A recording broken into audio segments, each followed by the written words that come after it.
तो 25 खबरों के बाद अब खबरें विस्तार से। आपके लिए खबरों की प्लेट तैयार है, तो चलिए शुरू करते हैं ट्रेंडिंग न्यूज के साथ।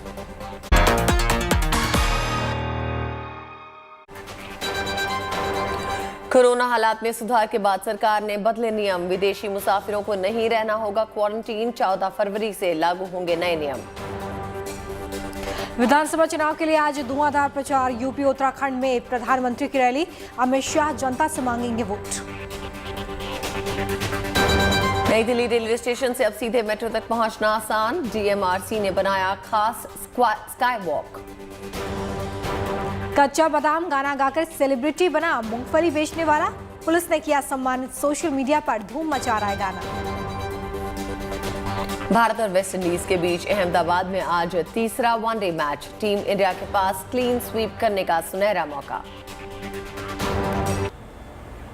और आज सबसे पहली खबर क्रिकेट लवर्स के लिए है। वेस्ट इंडीज के खिलाफ भारत पहले वनडे क्रिकेट सीरीज पर कब्जा पहले ही कर चुका है, लेकिन आज चांस क्लीन स्वीप का है। बड़े दिनों बाद टीम इंडिया एक बार फिर से शानदार फॉर्म में लौट गई है और टीम की युवा ब्रिगेड ने साबित कर दिखाया है कि वो बड़े से बड़े मुकाबलों के लिए बिल्कुल तैयार है। जाहिर है कि आज टीम इंडिया के पास सीरीज के साथ फैंस का दिल जीतने का भी खास मौका है। दिखाते हैं आपको खास रिपोर्ट। अहमदाबाद के नरेंद्र मोदी स्टेडियम में आज वनडे में क्लीन स्वीप की तैयारी है। टीम इंडिया के लिए गुड न्यूज ये भी है कि शिखर धवन और श्रेयस अय्यर कोरोना से उबर चुके हैं और मैदान पर फिर महफिल लूटने की तैयारी में है। जिस अंदाज में टीम इंडिया ने पिछले 2 वनडे में वेस्ट इंडीज को पटकनी दी है, बहुत ज्यादा बदलाव की गुंजाइश तो नहीं है, लेकिन तीसरे वनडे में मैनेजमेंट बेंच स्ट्रेंथ परख सकता है। लिहाजा बहुत संभव है कि कुलदीप यादव, दीपक चाहर को प्लेइंग 11 में जगह मिल जाए।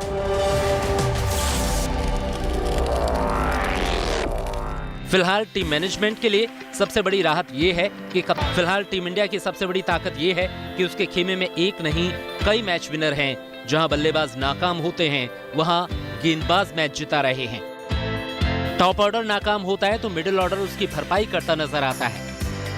हालांकि कोच राहुल द्रविड़ को कुछ एक सवालों के जवाब अब भी तलाशने। आंखों की एक तस्वीर और इनाम 3 करोड़ रुपए। जी हां, आपने सही सुना। ओमान के एक फोटोग्राफर की तस्वीर ने इंटरनेशनल कंपटीशन जीतकर 3 करोड़ की कमाई की है। आइस थीम पे रखे गए इस इंटरनेशनल प्रतियोगिता में हरी आंखों वाली जिस लड़की की फोटो खींची गई, वो अब इंटरनेशनल मीडिया में काफी चर्चित हो चुकी है। टीवी स्क्रीन पर दिख रही इन आंखों की तस्वीरों की कीमत 3 करोड़ से भी ज्यादा है। कैमरे के लेंस से जब खूबसूरती कैद होती है तो वो कुछ इसी तरह मकबूल हो जाती है। ओमानी बच्ची की हीरे सी आंख वाली ये तस्वीर आज पूरी दुनिया में चर्चित हो चुकी है। ओमान के प्रोफेशनल फोटोग्राफर तुर्की बिन इब्राहिम अल जुनैबी की खींची इस तस्वीर को साल 2022 का हमदान इंटरनेशनल फोटोग्राफी अवार्ड मिला है। आइस थीम पर हुई फोटोग्राफी प्रतियोगिता 1000 से ज्यादा फोटोग्राफरों की फोटो शामिल हुई। जुनैबी को 3 करोड़ रुपए और सर्टिफिकेट मिला। प्रिंस शेख हमदान बिन राशिद बिन मोहम्मद अल मखतूम ने शुरू कराई थी प्रतियोगिता। 2011 से शुरू हुई प्रतियोगिता। इब्राहिम अल जुनैबी ने अपनी ये फोटो मैसिरा आइसलैंड में खींची थी, जहां इस छोटी बच्ची की हरी आंखें हीरे की तरह दमक रही थी। भारत से करीब का रिश्ता रहा है जुनैबी का। फोटोग्राफर जुनैबी कोरोना से पहले भारत भी आ चुके हैं। जुनैबी ने इस दौरान वाराणसी की कई तस्वीरें भी अपने इंस्टाग्राम अकाउंट पर पोस्ट और शेयर की है। इससे पहले शरबत गुला की तस्वीर भी 1985 में नेशनल ज्योग्राफिक मैगजीन पर छपी थी। शरबत गुला की आंखें भी हरी थी। अफगानिस्तान में रहने वाली शरबत गुला ने तालिबान का शासन आते ही अफगानिस्तान छोड़ दिया था। शरबत गुला तब महज 12 साल की थी जब पाकिस्तान के शरणार्थी शिविर में एक फोटोग्राफर ने उनकी ये तस्वीर ली थी। तब पूरी दुनिया की नजर भी उनकी हरी आंखों पर आकर टिक गई थी। Bureau report, good news today. और अब बात एक ऐसे गाने की जिसे गाकर सड़क पर घूम घूम कर मूंगफली बेचने वाला एक शख्स रातों रात स्टार बन गया है। ये गाना इतना पॉपुलर हो चुका है कि सोशल मीडिया पर Bollywood stars, TV celebs, choreographer सभी इस गाने का वीडियो बनाकर पोस्ट कर रहे हैं। बंगाल के बीरभूम जिले के रहने वाले भुवन की पहचान ही अब कच्चा बादाम गाना बन गया है। देखिए।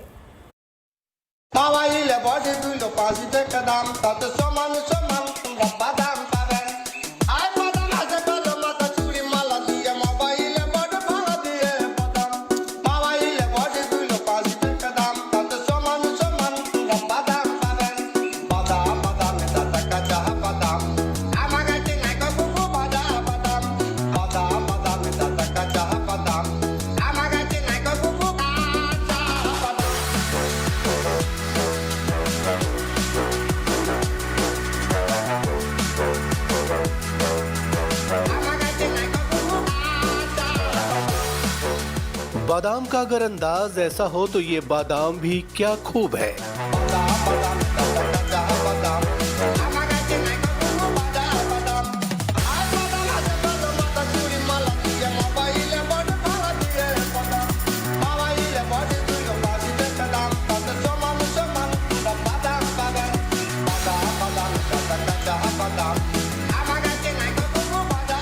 खाने वाला बादाम पर सुरीला हो जाए तो इस बादाम के क्या कहने। बनाने वाला बादाम जब वेल्थ बनाने वाला बन जाए तो ये बादाम वाकई खाचे। बिकने वाले बादाम ने जब अपना रूप बदलकर सुर और ताल की शक्ल इख्तियार की तो कच्चा बादाम गाना इंटरनेट पर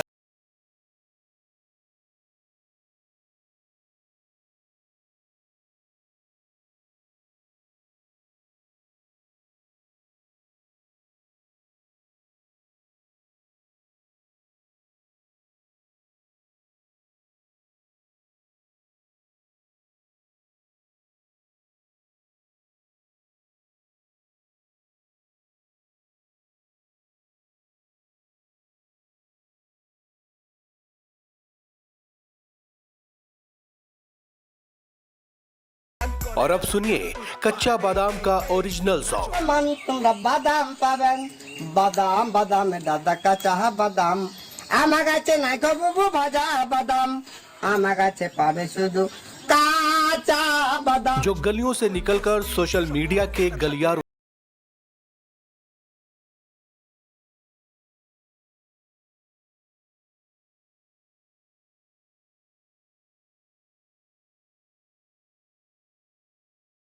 बेहद पॉपुलर हो गया।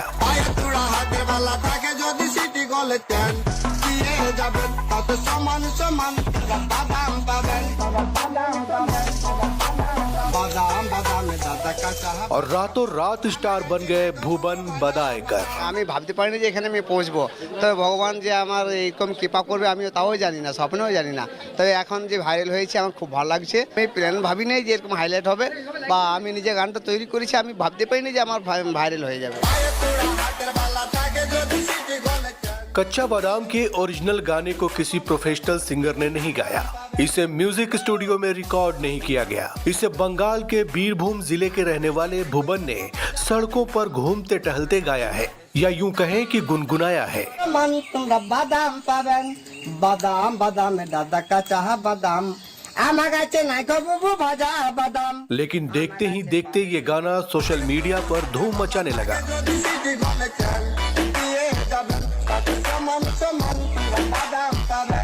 भुवन बदायकर मूंगफली बेचने वाले से गायक संगीतकार बन गए। कच्चा बादाम यानी मूंगफली बेचना भुवन का पेशा है, और जब भी वो किसी गांव में मूंगफली बेचने जाते हैं तो यही गाना गाकर गांव वालों को बुलाते हैं। बादाम पाबेन बादाम बादाम दादा कच्चा बादाम आमा गाছে নাই কবু ভাজা বাদাম। लेकिन अब ये गाना भुवन को सेलिब्रिटी वर्ल्ड में बुला रहा है।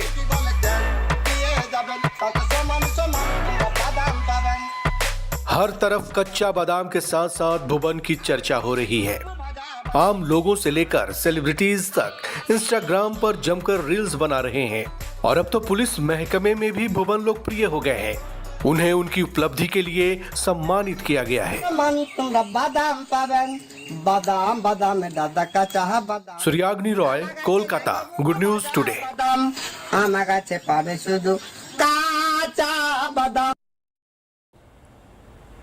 बंगाल के बीरभूम जिले के एक छोटे से कस्बे में सड़कों पे घूम घूम कर कच्चा बादाम गाना गाकर मूंगफली बेचने वाले भुवन बदायकर एक दिन यूं सेलिब्रिटी बन जाएंगे, इसका अंदाजा भुवन को भी नहीं था। लेकिन आज आलम यह है कि उनके गाने की तूती देश से लेकर विदेश तक बोल रही है। यहां तक कि कोलकाता पुलिस ने भी भुवन को सम्मानित किया। बादाम बादाम दादा का चाह बादाम रातों रात फर्श से अर्श पर पहुंचा सकता है ये कच्चा बादाम गाना उसका ताजा तरीन उदाहरण साल हैं। लेकिन सड़कों पर शोहरत की ऐसी तस्वीरें कम ही देखने को मिलती हैं।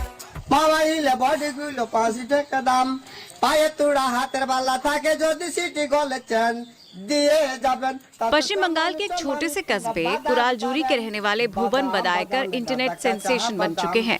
कुरालजूरी की गलियों में घूम घूम कर मूंगफली बेचने वाले भुवन सेलिब्रिटी बन चुके हैं। उनके गाने पर सेलिब्रिटीज टिकटॉक वीडियो बना रहे हैं।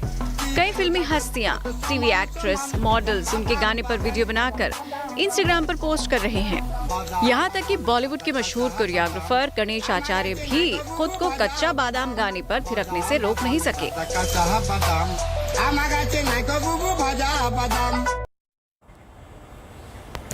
कहते हैं कि जब ऊपर वाला देता है तो छप्पर फाड़ कर देता है। ऐसा ही कुछ हुआ है केरल में, जहां पर एक मां ने एक साथ 4 बच्चों को जन्म दिया है। बच्चे स्वस्थ हैं और मां की खुशी का ठिकाना नहीं है।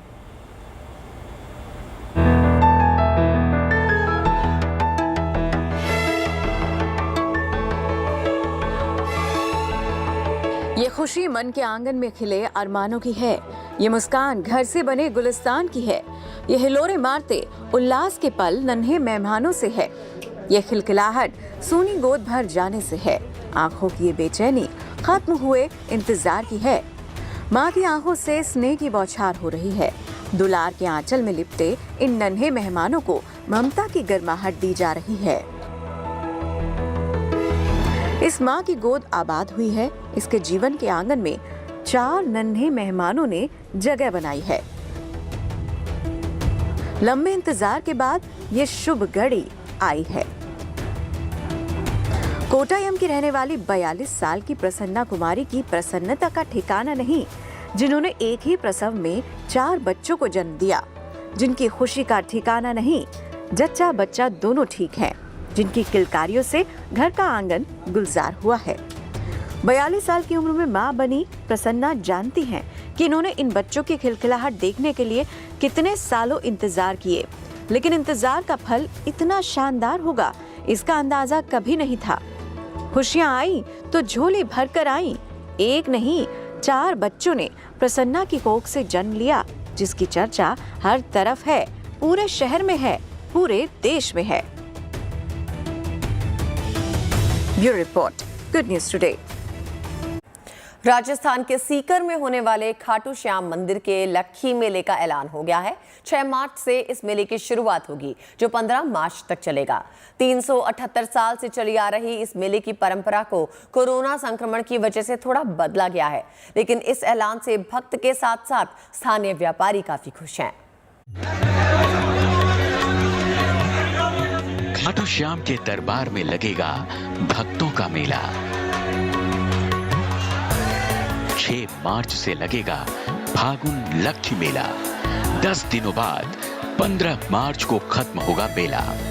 राजस्थान के सीकर में हर साल लगने वाले लक्खी मेले का रास्ता साफ हो गया है।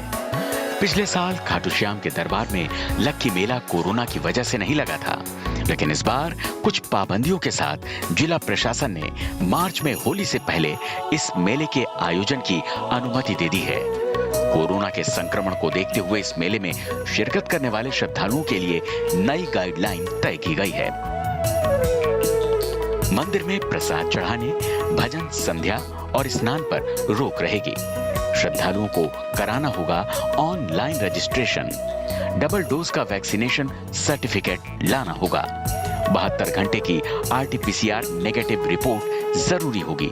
होटल और धर्मशाला संचालकों को विशेष हिदायत, पैदल आने वाले यात्रियों की भी होगी चेकिंग। मेले में एक सबसे महत्वपूर्ण चीज श्रद्धालुओं को ये ध्यान रखनी है कि कोविड-19 के प्रोटोकॉल की पूरी पालना करनी पड़ेगी, जिसमें कि RT-PCR और डबल डोज वैक्सीनेशन, इनमें से कोई एक डॉक्यूमेंट आपके पास हमेशा होना चाहिए तैयार। और जो श्रद्धालु यहाँ पे आके धर्मशालाओं में रुकेंगे, ओवरनाइट रुकेंगे, उनके पास RT-PCR नेगेटिव रिपोर्ट होनी अनिवार्य होगी। इस बाबत धर्मशालाओं को भी अलग से पाबंद किया जाएगा। कोरोना के चलते इस बार भंडारे में खाने की व्यवस्था पर रोक रहेगी, लेकिन पेय पदार्थों का वितरण जारी रहेगा, जिससे पैदल यात्रियों को डिहाइड्रेशन से बचाया जा सके। हमारी कोशिश यही रहेगी कि जो भी लोग आ रहे हैं उन्हें शांति से अच्छे से दर्शन हो जाए, और ऐसी कोई भी गतिविधि जिसकी संभावनाएं देखते हुए हम इंतजाम लगाते हैं उन्हें होने से रोकने के लिए हमारी तैयारियां पूरी हैं। यहाँ तक कि हम जो चोर वगैरह आते हैं उनके लिए भी हमारी अलग से टीम लगाते हैं। साथ ही साथ कोविड के नियमों की चेकिंग के लिए भी हमारे पास में पूरी व्यवस्था है। सीकर में लगने वाला ये लक्की मेला पिछले करीब 378 साल से लगातार आयोजित होता आ रहा है। इस मेले में झुंझुनू जिले के सूरजगढ़ का निशान शीशदानी खाटू श्याम धाम के शिखर पर चढ़ाया जाता रहा है, जिसकी परंपरा करीब 372 साल पुरानी है। बसंत पंचमी के बाद से ही इस साल खाटू श्याम के दरबार को श्रद्धालुओं के लिए खोल दिया गया है। अब लक्की मेले की खबर से न केवल भक्तों में खुशी की लहर है, बल्कि स्थानीय लोग भी इस फैसले से खुश हैं। सीकर से सुनील कुमार जोशी के साथ bureau report, good news today. तो फिलहाल वक्त हो गया एक छोटे से ब्रेक के बाद एक बार फिर से स्वागत है आप सभी का लंच टाइम में। चलिए अब रुक करते हैं वायरल वीडियोस की तरफ। सांप देखकर ही लोगों की हवाइयां उड़ जाती हैं, लेकिन इस शख्स को सांप से जरा भी डर नहीं लगता। एक नहीं सैकड़ों सांपों को लेकर उन्हें जंगल में छोड़ने गया है ये व्यक्ति। ये सारे सांप एक बड़े से बैग में रखे हुए हैं। जब वो बैग को उलटता है तो एक दूसरे से उलझे हुए सांप नीचे गिरते हैं। ये शख्स अपने हाथों से ही उन उलझे हुए सांपों को सुलझाता है और फिर सारे सांप पास मौजूद झाड़ियों में चले जाते हैं। ये वीडियो इन दिनों सोशल मीडिया पर खूब वायरल हो रहा है।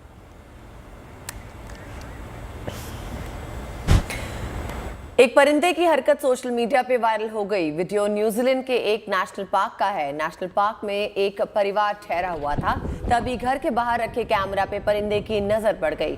परिंदा जब कैमरा लेके उड़ा तो उस वक्त कैमरा ऑन था। इस कैमरा से जो वीडियो रिकॉर्ड हुआ वो किसी ड्रोन से लिए गए वीडियो से कम नहीं है।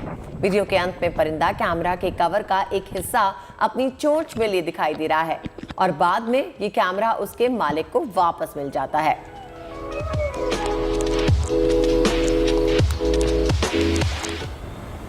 एलेक्सा के साथ एक छोटे बच्चे की मस्ती इन दिनों खूब वायरल हो रही है। ये बच्चा पहले एलेक्सा से अपना पसंदीदा गाना चलाने के लिए बोलता है। पहली कोशिश नाकाम रहती है तो बच्चे की माँ उसे दोबारा कोशिश करने के लिए कहती है। इस बार एलेक्सा बच्चे की बात समझ जाती है और उसका चुना हुआ गाना बजा देती है। गाना सुनकर बच्चे की खुशी का ठिकाना नहीं रहता। गाने की धुन पर ये बच्चा डांस करने लगता है। मासूम बच्चे का ये वीडियो लोगों को खूब भा रहा है।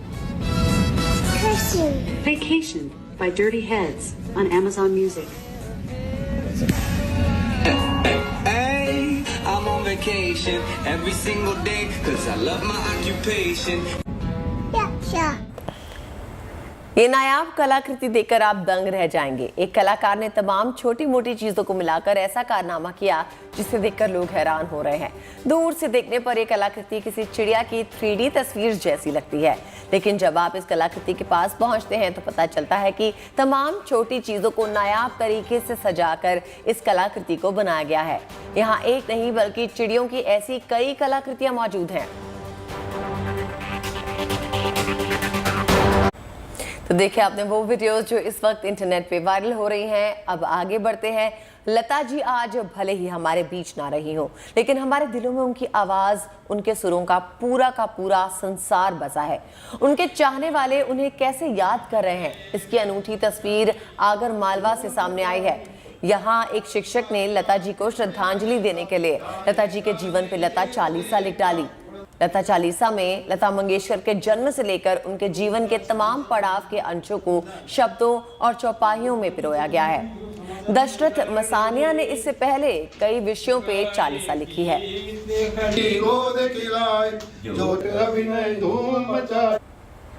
और आइए अब आगे बढ़ते हैं। पुणे की एक ऐसी महिला से आपको मिलवाते हैं जो स्लम कॉलोनी में शिक्षा की अलख जगा रही हैं।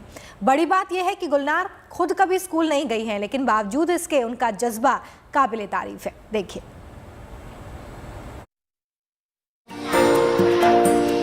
जीवन में शिक्षा की क्या अहमियत है, ये कोई इनसे सीखे। पढ़ने पढ़ाने का जज्बा क्या होता है, ये कोई इनसे समझे।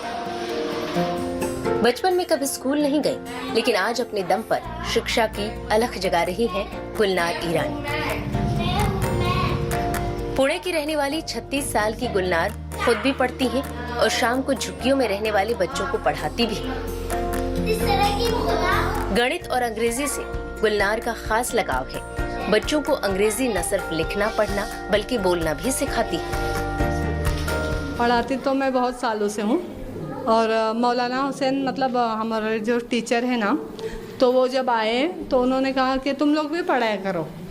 तो मैंने स्टार्ट किया 4 बच्चों से। फिर जब पढ़ाते पढ़ाते फिर मुझे शौक़ था फिर जब मुझे पता चला तो मैंने बंद नहीं किया पढ़ाना। मैं तकरीबन 8-9 साल से पढ़ा ही रही हूँ। लड़की होने की वजह से गुलनार के माता पिता ने उन्हें स्कूल नहीं भेजा। पास के मदरसे में थोड़ी बहुत पढ़ाई लिखाई की, लेकिन पढ़ने लिखने का शौक गुलनार को बचपन से ही था। एक एनजीओ की मदद से गुलनार को अपना मकसद हासिल करने का मौका मिला और अब कॉलोनी के बच्चे बच्चियों को शिक्षित करना ही गुलनार का जुनून बन गया है। Since lockdown happened and kids could not go to school, she started teaching during the lockdown, and now this is completely converted into a center where she conducts normal classes. She's taking English, basic literacy.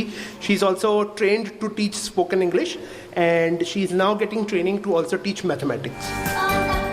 इस नेक काम में गुलनार की बहन रुबाब ईरानी भी बराबर का साथ दे रही है। गुलनार की तरह रुबाब भी कभी स्कूल नहीं गई। दोनों ने इसी साल national institute of open schooling से 10वीं पास की है। गुलनार का मकसद अब 12वीं पास करना है, फिर टीचर ट्रेनिंग का कोर्स कर टीचर बनना है। स्कूल तो कभी गई नहीं, लेकिन क्योंकि हमारे जब मैं छोटे थे तो हमारे मोहल्ले में बहुत कम बच्चे स्कूल जाते थे। गिने चुने, ज़्यादा करके सिर्फ लड़के ही जाते थे, लड़कियां नहीं जाते थे। तो फिर हम अपने इमामबाड़े में मदरसा है खदीजतुल कुबरा, उसी में पढ़ते थे। फिर वहीं पे इंग्लिश भी पढ़ाते थे हमें, क्योंकि उनको पता था कि हम लोग स्कूल नहीं जाते, तो इंग्लिश भी पढ़ाते थे। फिर सीखते सीखते फिर जब हम थोड़े बड़े होने लगे, फिर हमें पता चला कि अगर कहीं कोई काम करना है, कोई कोर्स करना है, तो पढ़ाई की सर्टिफिकेट होना चाहिए। तो हमने भी बोला कि पढ़ना तो जानते हैं, फिर सर्टिफिकेट भी ले ही लेते हैं एग्ज़ाम देके। मैं ईरान भी जाना चाहती थी, तो उन लोगों ने कहा कि आपके पास अगर 12वीं का सर्टिफिकेट है तभी आप जा सकते हैं। तो मैंने सोचा चलो फिर 12वीं पढ़ लेते हैं। फिर 10वीं का एग्ज़ाम दिया है, क्लियर किया है अभी, तो अभी 12वीं की तैयारी हो रही है। पिछले 5 साल से गुलनार बच्चों को पढ़ा रही है। कोरोना काल में जब स्कूल बंद हुआ तो गुलनार कॉलोनी के बच्चों का सहारा बनी। 20-25 बच्चे आज इनसे पढ़ने आते हैं। समुदाय की लड़कियों के लिए गुलनार किसी मिसाल से कम नहीं। गुलनार ने अपनी मेहनत और लगन से साबित कर दिया कि किसी मकसद को शिद्दत से हासिल करना चाहो तो पूरी कायनात आपके सपनों को पूरा करने में लग जाती है।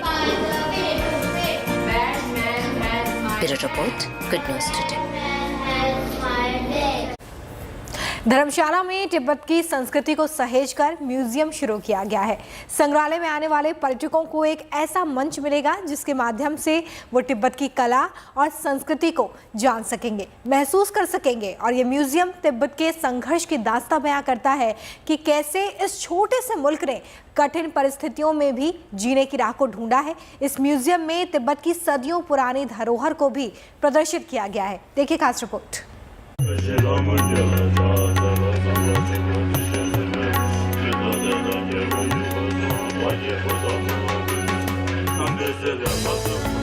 तिब्बत की गौरवशाली इतिहास को समझना हो तिब्बत की कला की परख करनी हो, तिब्बत की संस्कृति को निहारना हो,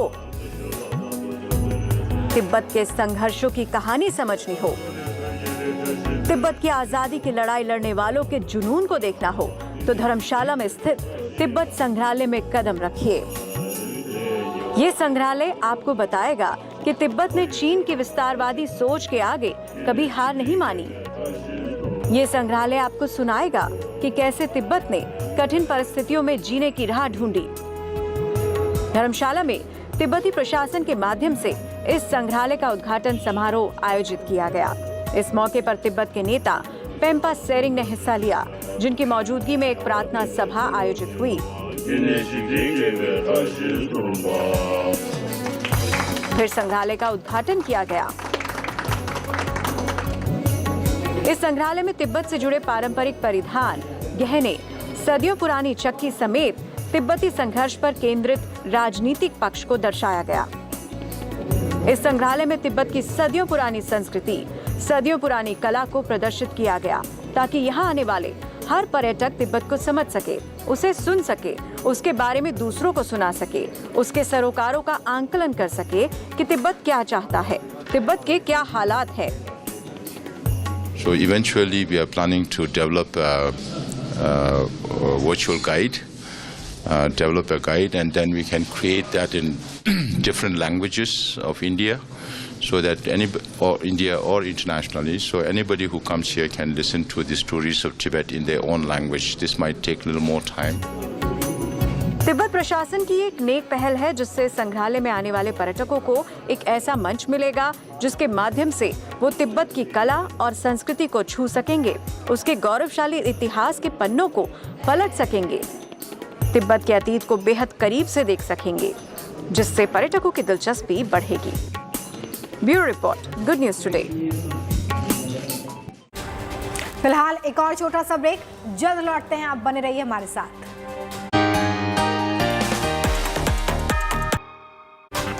ब्रेक के बाद एक बार फिर से स्वागत है आप सभी का।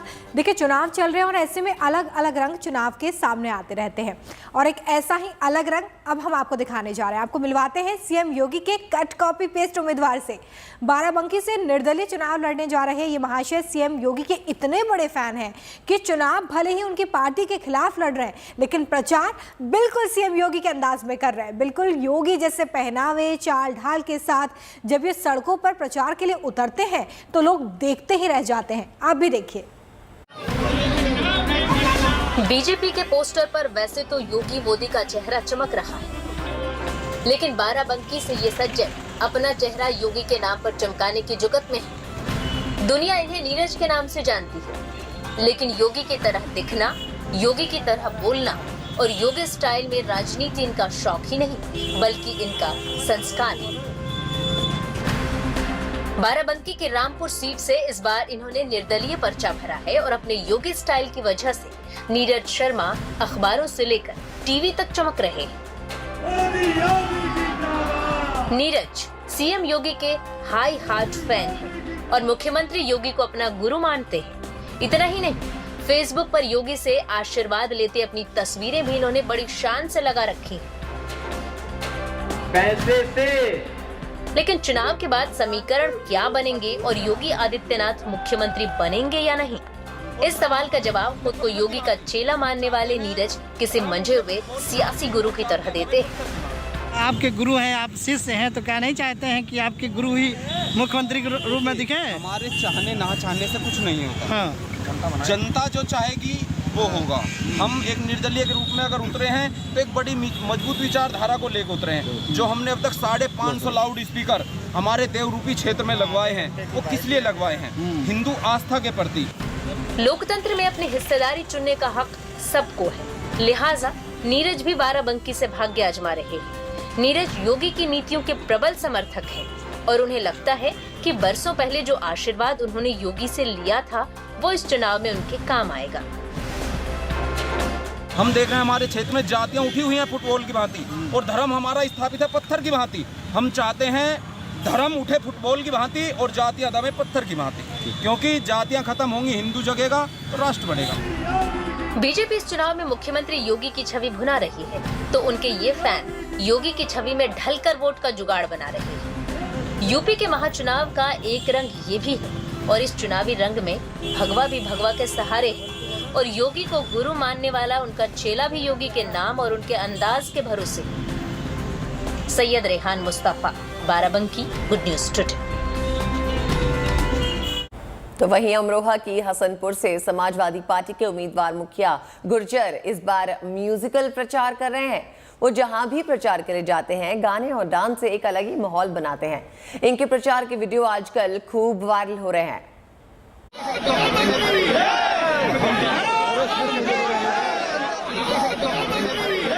अब तक आप प्रचार करने का ये तरीका देखते आए थे, लेकिन अब आप प्रचार का तरीका ये देखिए।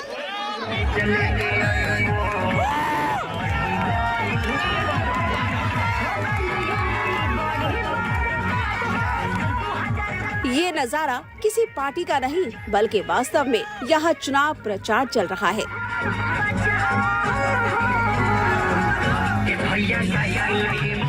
डांस करते लोगों के बीच में झूम झूम कर नाचते ये महाशय कोई और नहीं बल्कि अमरोहा की हसनपुर विधानसभा सीट से समाजवादी पार्टी के उम्मीदवार मुखिया गुर्जर हैं, जो इन दिनों इस अलग अंदाज में लोगों से वोट देने की अपील कर रहे हैं। आपको बता दें कि मुखिया गुर्जर बीजेपी का पुराना चेहरा रहे हैं और बयानबाजी की वजह से वो अक्सर विवादों में भी आते रहे हैं। मुखिया गुर्जर 14 साल तक बीजेपी में रहकर उन्होंने अभी हाल ही में समाजवादी पार्टी में वापसी की है। सियासत अपनी जगह, लेकिन फिलहाल मुखिया गुर्जर के वोट मांगने का ये अनोखा तरीका लोगों के बीच खासा लोकप्रिय हो रहा है। उनके डांस के वीडियो तेजी से वायरल हो रहे हैं और इन वीडियोस को देखकर लोगों ने उन्हें फिल्मी कैंडिडेट बुलाना शुरू कर दिया है।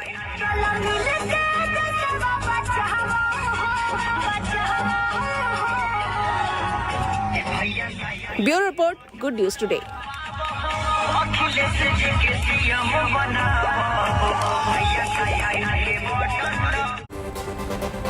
लंच टाइम के इस आखिरी पड़ाव में हम कुछ महान और कामयाब लोगों की कही बातें आप तक पहुंचाते हैं। देखिए आज का विचार। स्वामी विवेकानंद ने कहा है कि जो हमेशा कहे कि मेरे पास समय नहीं है, वो असल में व्यस्त नहीं बल्कि अस्त व्यस्त है।